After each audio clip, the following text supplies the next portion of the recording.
오늘 우리에게 주시는 하나님 말씀 창세기 39장 7절에서 19절까지의 말씀입니다. 창세기 39장 7절에서 19절.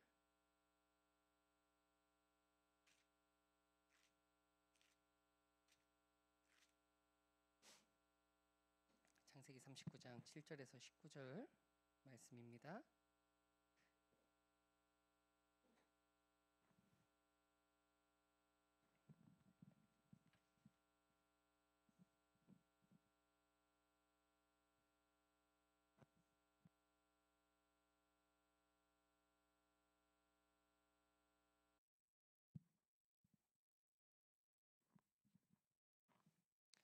네, 다 찾은 줄 알고 우리 한 절씩 봉독하고 마지막 19절은 함께 봉독하겠습니다. 그 후에 그의 주인의 아내가 요셉에게 눈짓하다가 동침하기를 청하니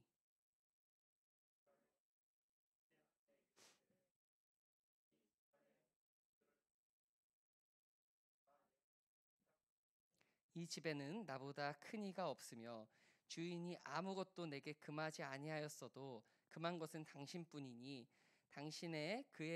당신은 그의 아내임이라. 그런즉 내가 어찌 이 큰 악을 행하여 하나님께 죄를 지으리이까.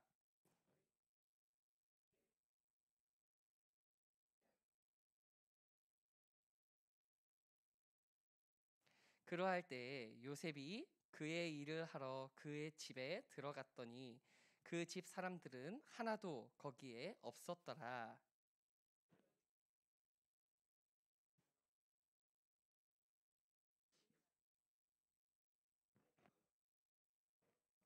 그 여인이 요셉이 그의 옷을 자기 손에 버려두고 도망하여 나감을 보고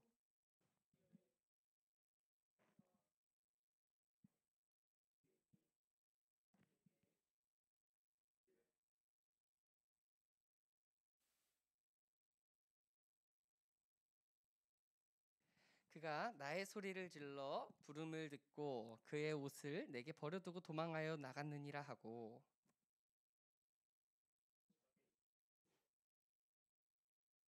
이 말로 그에게 말하여 이르되 당신이 우리에게 데려온 히브리 종이 나를 희롱하려고 내게로 들어왔으므로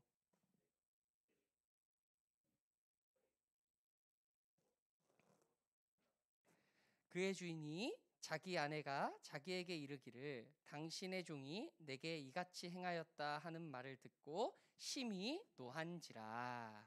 아멘. 반갑습니다. 반갑습니다. 목사님 뭐 달라진 거 없어요? 네, 옷이요? 아, 여러분의 그 시선이 다 옷으로 집중됐군요. 안경 맡겼죠, 안경. 지난주에 말씀 끝나고 다시 온 교회를 뒤졌어요. 예배가 끝날 때까지 온 교회를 뒤졌는데 있을 만한 데를 다 가봤는데 없더라고요. 그래서 안 되겠다. 안경집에 가서 안경 새로 맞췄습니다. 그 아내가 추천해줘가지고 안경을 새로 썼는데 와, 신세계를 경험했어요. 목사님 처음 시력이 나빠져가지고 고등학교 때 안경을 맞췄었던 것 같아요.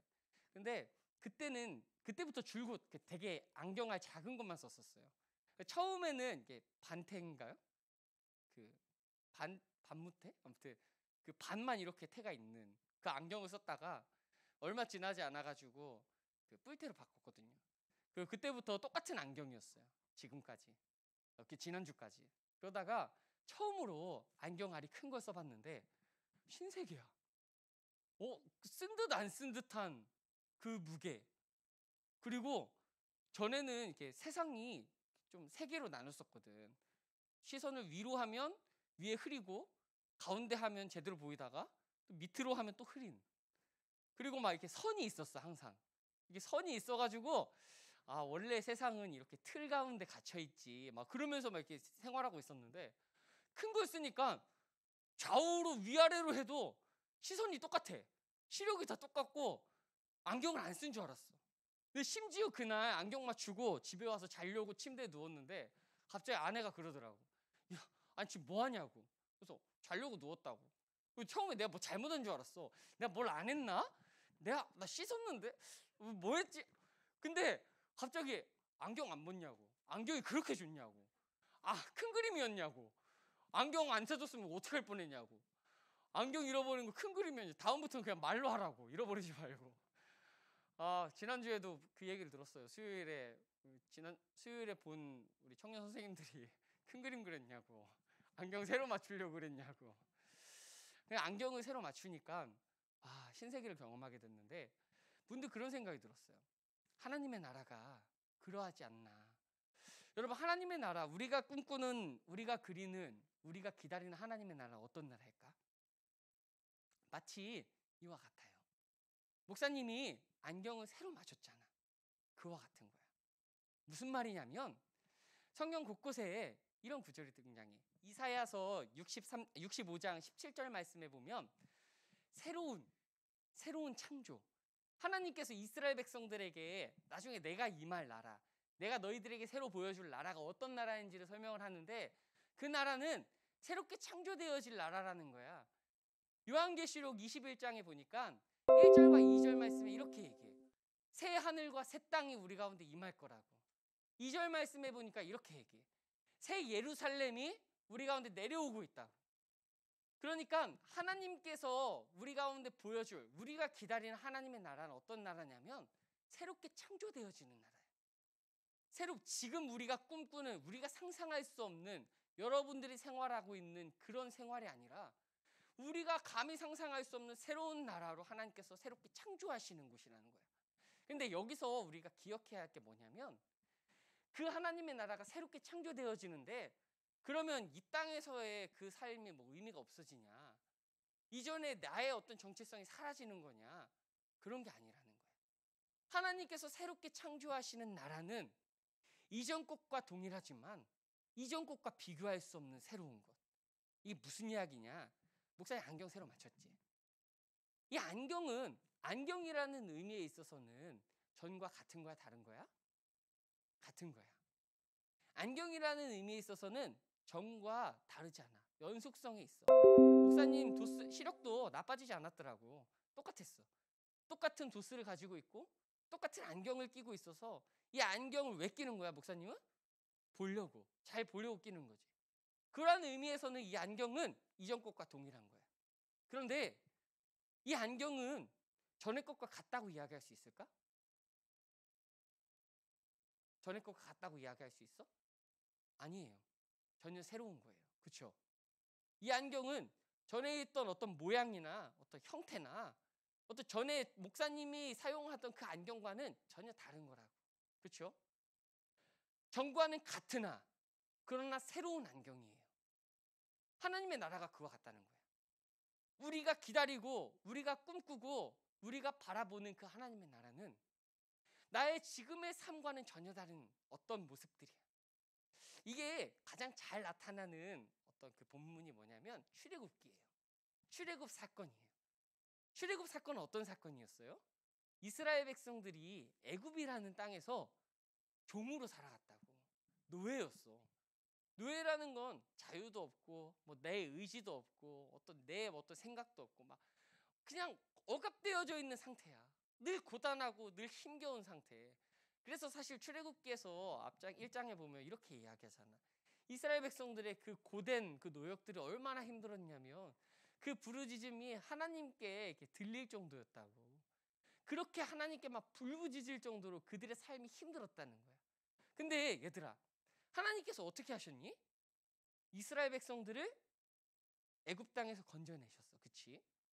이스라엘 백성들을 홍해라는 바다를 가르셔서 그 길로 지나가게 하셨고, 그리고 새로운 땅, 그 광야라는 곳을 지나게 하시고 하나님께서 허락하신 새로운 땅으로 가게 하셨어. 이전에 애굽 땅에서 있었을 때 그들은 어떤 모습이었지? 노예의 모습이었어요. 그런데 그들이 애굽을 탈출해서 광야로 지나갈 때 그들의 신분은 어떻게 되었니? 하나님께서 그들 가운데 약속을 하나 하셨다고. 너희들 나만 섬겨라. 나도 너희들이 나만 섬길 때 내 거룩한 백성으로 너희들에게 그 무한 자유, 너희들의 그 행복, 내가 너희들을 지켜주고 너희들을 인도할게. 하나의 그 하나님의 자녀의 언약, 백성으로 삼으셨다고. 이전의 삶은 정말 고단한 그 노예의 삶으로 그 피폐한 삶을 살아갔는데, 그들이 하나님께서 역사하시자 그들의 존재가 어떻게 된 거야? 바뀌게 된 거야. 애굽이라는 땅에 그 노예에서 새로운 신분으로 자유가 있고 행복이 있고 영원한 평화가 있는 하나님의 통치하심이 있는 그 사람으로 바뀌게 되었어. 이것이 우리가 꿈꾸는, 우리가 그리는 하나님 나라예요. 우리의 신분과 우리의 모습과 어떤 우리가 처해져 있는 상황은 변하지 않을지 몰라. 그러나 예수 그리스도가 우리 가운데 임하셔서 그 예수님이 통치하시는 하나님 나라 가운데 우리가 거할 때 우리의 그 마음과 우리의 정체성과 우리의 신분이 뒤바뀌게 되어지는 거예요. 새롭게 변화되어지는 거예요. 이전의 것에 그 어떤 우리들의 그 하나님을 알지 못했었던 죄 가운데 거했던 그 모습들이 사라지고 하나님의 백성으로서 하나님의 통치하심을 받는 새로운 존재가 되어지는 것. 하나님의 나라는 그런 나라라는 거예요. 하나님의 나라 가운데 거할 때 그곳 가운데 모두가 하나님의 통치하심을 받기에 거기에는 슬픔도 없고 거기에는 아픔도 없고 거기에는 절망도 없고 마치 어린아이가 사자와 뛰노는 것 같은 그런 나라가 임한다는 거예요. 근데 얘들아, 성경에 보면 그 하나님의 나라가 특징이 하나가 있어. 뭔 줄 아니? 하나님의 나라가 우리가 가는 곳이라 이야기하지 않아. 하나님의 나라가 오는 곳이라고 이야기를 해. 우리는 항상 우리가 스스로 무언가 하나님을 찾아가고 우리의 마음을 뭔가 하나님께 드려야 하고 우리가 하나님께로 이렇게 간다고 생각을 하는데, 하나님의 나라는 그런 곳이 아니라는 거예요. 하나님께서 직접 우리 가운데 찾아오시는 거예요. 영원히 우리를 기다리시는 그곳에서 지금 현재의 우리 가운데로 찾아오시고 계시고, 지금 여러분이 살아가고 있는 그 곳곳에, 그 삶의 현장 가운데, 그 삶의 시간 가운데 찾아오시는 거예요. 그리고 우리를 다스리시기를 원하시는 거예요. 그렇기 때문에 하나님의 나라는 우리가 가야 할 저 미래에 있기도 하지만 지금 이 순간이기도 해요. 여러분이 지금 앉아있는 이 자리, 여러분이 가정과 학교와 학원, 여러분이 가는 그곳에 사실은 하나님의 나라가 임하는 거예요. 하나님의 통치하심이 있고 하나님이 나의 가운데 찾아오시기 때문에.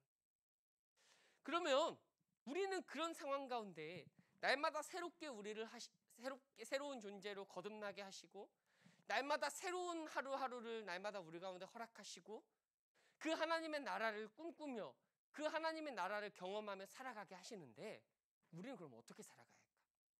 어떤 모습으로 살아가야 할까? 오늘 그거를 나누려고 하는 거예요. 오늘 본문은 어떤 내용이에요? 하나, 오늘 본문은 어떤 내용이니? 오늘 본문에 누가 등장하지?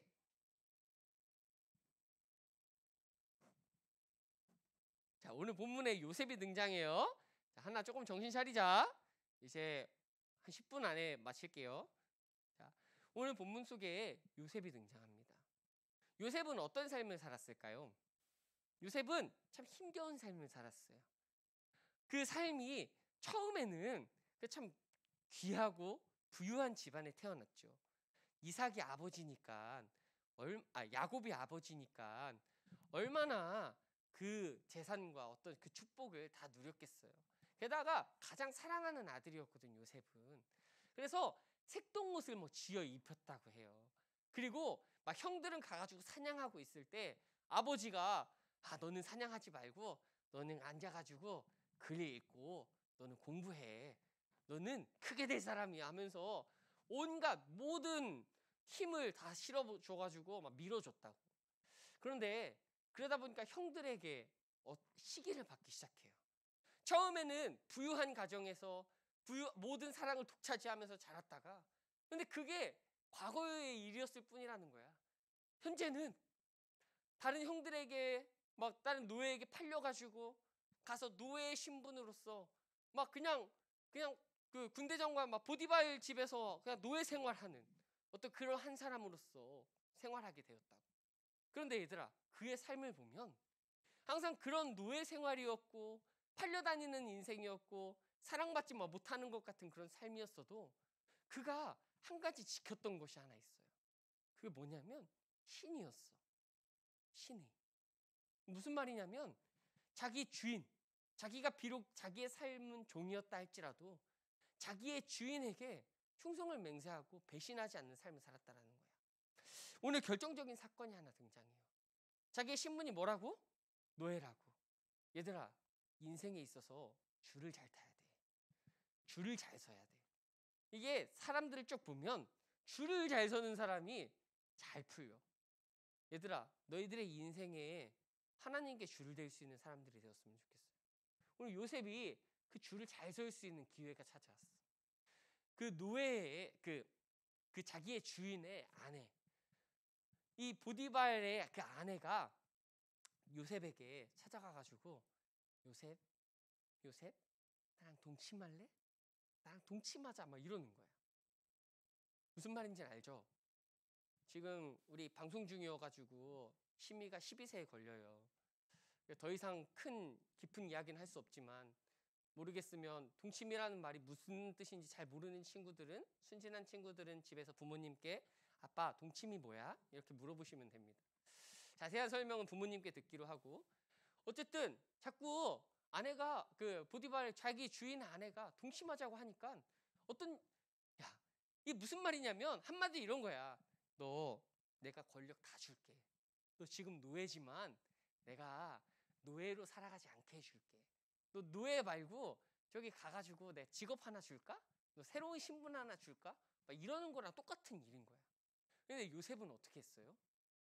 오늘 본문에 보면 요셉은 그 다 차려진 그 밥상을 뒤집어 엎는 일을 한다고. 왜요? 요셉이 이렇게 이야기하는 거야. 아니, 내가 비록 신분은 노예지만 나의 주인이 나에게 금한 것은 당신뿐인데 내가 어떻게 그 주인을 배반하겠습니까? 내가 그 은혜를 입고 있는데 어떻게 배반하겠습니까? 라고 이야기했다라는 거예요. 여러분, 락온이라는 단어가 있습니다. 락온. 오늘 말씀의 제목이죠. 락온. 혹시 락온의 뜻이 뭔지 알아요?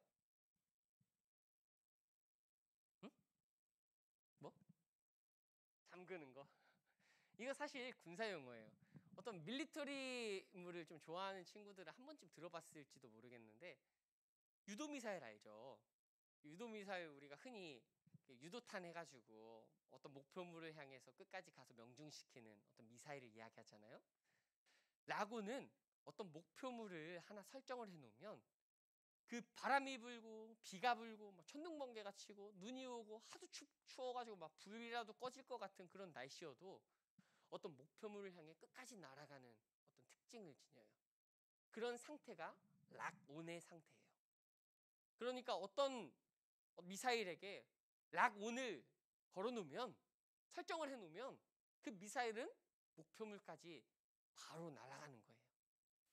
오늘 요셉의 삶이 그와 같았어요. 요셉은 락온했던 인생이었어요. 여러분, 예배가 뭘까요? 예배가 뭘까? 창세기에 보면 창세기 2장에 이런 이야기가 등장을 해요. 하나님께서 모든 세상을 다 창조해 놓고 거기에 사람을 만들어 둔 다음에 그 사람에게 어떻게 명령하셨냐면 경작하라고, 정작해서 다스리라고 이렇게 명령을 하세요. 하나님이. 그게 사람에게 했던 첫 명령이었어요. 근데 여러분, 이게 우리나라 성경으로 이렇게 우리나라 번역으로 보면 그게 경작하다라는 게 무슨 뜻이에요? 농사지으라는 뜻이잖아, 그렇죠? 근데 이게 원어로 보면 원어로 어떤 단어를 사용하냐면 아바드라는 단어를 사용해. 이 아바드라는 게 무슨 뜻이냐면, 언제 사용하는 단어냐면 예배 드릴 때, 경배할 때 쓰는 단어예요. 어떤 대상에게 경배하거나 어떤 대상에게 예배하거나 어떤 대상을 높여드릴 때 쓰는 단어가 아바드라는 단어야. 무슨 말이냐면 하나님께서 처음 사람들을 만들어 놓고 명령하신 게 뭐냐면, 네가 주어진 그 삶의 자리에서 그것들을 경작하는데 그거 나에게 하는 거다. 너 그걸 통해서 예배해라. 이야기하셨다는 거야. 그러니까 예배라는 게 뭐냐면 사실은 우리의 삶의 자리에서 맡겨진 것에, 하나님께서 주어진 것에 최선을 다해서 하는 것이라는 거예요. 최선을 다해서 마음을 쏟으며 하는 무언가라는 거예요. 종종 목사님이 이렇게 사역을 하다 보면 이런 이야기를 많이 들어요. 아니, 목사님 뭐 때문에 그렇게 열심히 하십니까? 열심히 해가지고 뭐 남는 게 있습니까? 목사님 주변에 동기 목사님들도 그래요. 한 번씩 이제 연락을 하면 어떻게 사역하는지, 좀 교회 상황은 요즘에 어떤지, 그 지역 상황은 또 어떤지 물어봐요. 막 이렇게 하고 있고 뭐 사역은 이렇게 하고 있다 하면, 야, 너는 그렇게 해가지고 뭐 사례라도 또 올려주니? 야, 너 그렇게 한다고 누가 알아주냐? 그렇게 한다고 너 건강만 상하는 거 아니냐? 막 이렇게 얘기해요. 막 그렇게 해가지고 뭐 어떤 결과가 나오냐 물어보면, 뭐 결과는 뭐 크게 다르지 않아. 너나 뭐 나나 비슷해. 뭐 하면, 근데 뭐 그렇게 열심히 하냐고 막 물어봐요. 근데 여러분 어떻게 생각하세요? 세상의 법칙은 그래요. 세상은 항상 이야기해요. 야, 뭐 그거 열심히 한다고 월급을 더 받는 것도 아니고 누가 알아주는 것도 아닌데 그냥 대충 하면서, 대충 그 시간 때우면서 그 시간 그냥 지나가면 되는 거 아니냐. 몸 상하면서 마음 상하면서 뭐 그렇게 열심히 하냐 이야기한다는 거예요. 사실 오늘 요셉을 보면서도 우리가 그렇게 생각할 수 있어. 아니, 그렇잖아. 보디발의 아내라는 것은 그 가정에서 1인자야. 1인자와 같은 그런 서열을 가지고 있어. 좀 잘 보이면 뭔가 콩고물이라도 떨어질 수 있다고. 설령 내가 신의를 지킨다고 해도 이렇게 이야기할 수 있잖아. 나는 내 주인을 뭐 따르면서 나 절대 할 수 없습니다. 막 이렇게 하지 말고, 내 몸에 좀 질병이, 말 못할 질병이 좀 있는데 당신의 그 건강을 위해서 이게 서로 이렇게 좀 거리를 두는 게 좀 현명한 방법 아니겠습니까? 뭐 좋게 이야기할 수 있는 것도 아니겠어? 우리는 그런 어떤 합리적인 그런 물음을 던질 수도 있다고. 세상의 법칙도 그렇고 오늘 요셉도 그렇고 그렇게 우리가 좀 융통성 있게 좀 지나갈 수 있지 않을까? 그런데 목사님은 그런 거예요.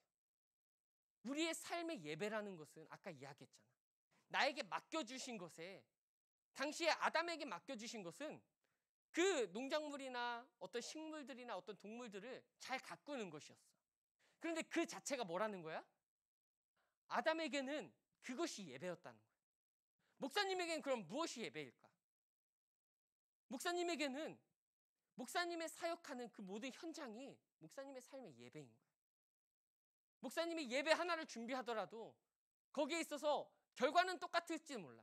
그런데 여러분 기억해야 할 것은 하나님은 결과를 보시는 분이 아니라 하나님은 과정을 보시는 분이시고, 하나님은 과정을 보시는 것보다 그 마음의 중심을 보시는 분이세요. 그러니까 우리가 어떤 마음을 가지느냐에 따라서 그것을 준비하는 것의 모습이 나타나게 되어지는 거예요. 그 과정들이 하나님에게 어떤 모습으로 비춰지는지가 나타나지는 거라는 거예요. 목사님이 설령 그냥 준비 안 해도 그냥 대충 예전에 했던 것들 막 다 하고 그냥 아는 것들 그냥 대충 해가지고 대충 준비하면 목사님도 몸도 편하고 마음도 편하고 서로에게 편할 수도 있어. 우리 가장 피해를 보는, 우리 가장 최대의 피해자들, 우리 청년 선생님들, 우리 찬양팀 반주자들, 목사님 잘못 만나가지고 일주일 내내 빡세게 또 연습하고 찬양하고 떨어지는 건 아무것도 없고 참 고생하는 우리 선생님들이 있는데, 그렇잖아요. 대충 할 수도 있다고. 그냥 우리가 그냥 아는 대로 그냥 융통성 있게 할 수도 있어. 그런데 그것이 하나님 앞에서라고 한다면, 적어도 나의 마음이 그 안에 나타난다고 한다면 최선을 다해야 하는 거 아닐까? 우리의 삶은 어떤 삶을 살아야 할까요? 낙원하는 인생이 어떤 인생일까?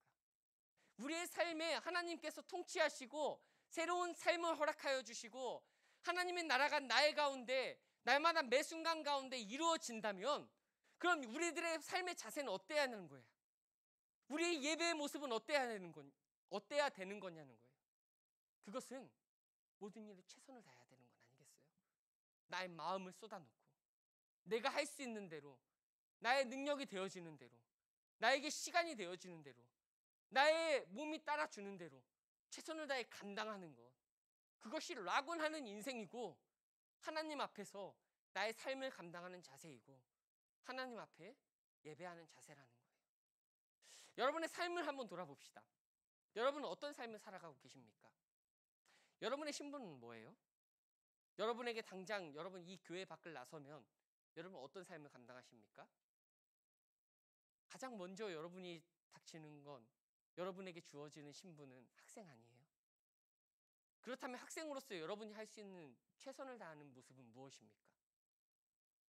학생으로서 오늘 나에게 주어진 그 시간 속에서 이전과 다른 새로운 삶을 허락하여 주셨고, 이전과 다른 새로운 마음을 허락하여 주셨고, 이전과 다른 하나님 안에서 새로운 여러분에게 그 삶과 인생을 정체성을 부여해 주신다면 그 안에서 여러분 학생으로서의 역할을 최선을 다해야 되는 거 아닐까요?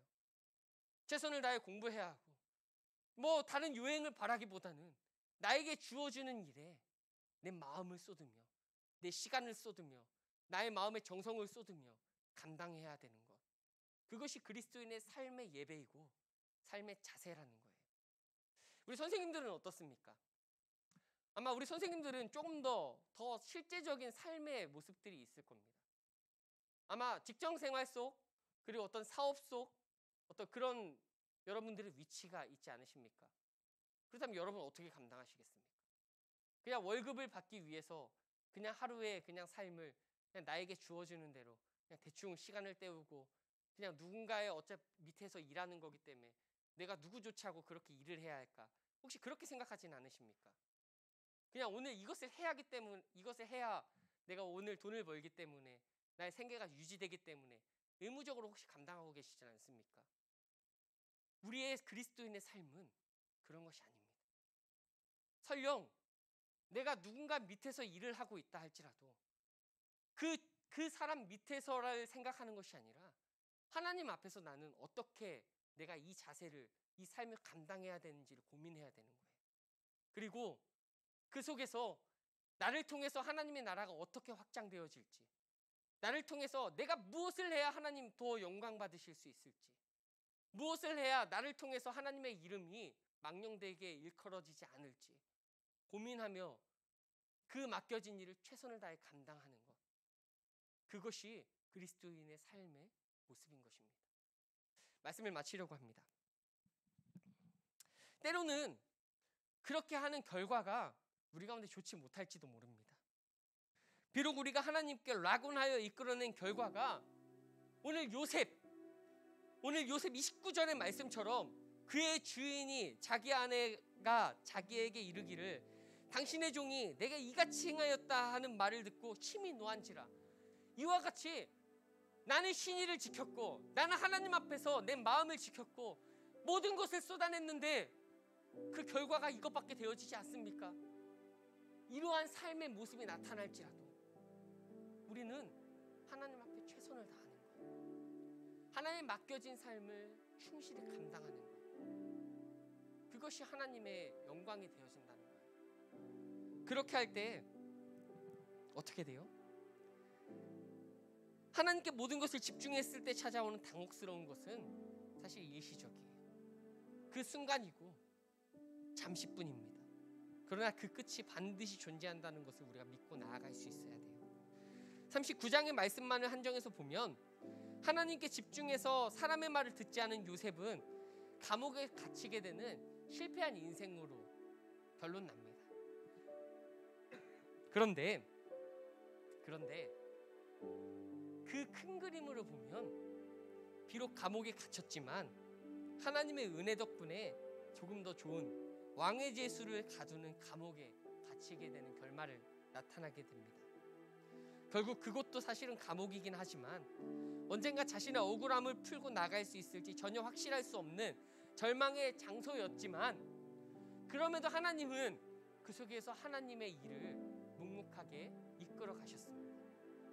결국엔 그 끝은 어떻게 되어집니까? 총리의 자리까지 오르게 되는 것이죠. 그렇습니다, 여러분. 여러분이 최선을 다해서 무언가를 감당한 결과가 좋지 않은 결과로 귀결되어질지 몰라도 하나님은 여러분의 그 마음의 중심을 보십니다. 여러분이 얼마나 그 마음을 쏟았고 얼마나 거기에 있어서 진실되게 감당했는지를 보신다는 거예요. 얼마나 하나님께서 맡겨주신 삶에 충실하게 임했는지를 하나님 보신다는 거예요. 그렇기 때문에 결과에 연연해하지 않기를 바랍니다. 결국엔 여러분의 삶의 길을 인도하시는 건 하나님이십니다. 지금 당장은 실패한다 보여질지 몰라도 여러분의 인생의 끝에 갔을 때 그것이 가장 성공의 큰 지름길이었음을 고백하게 되어질 겁니다.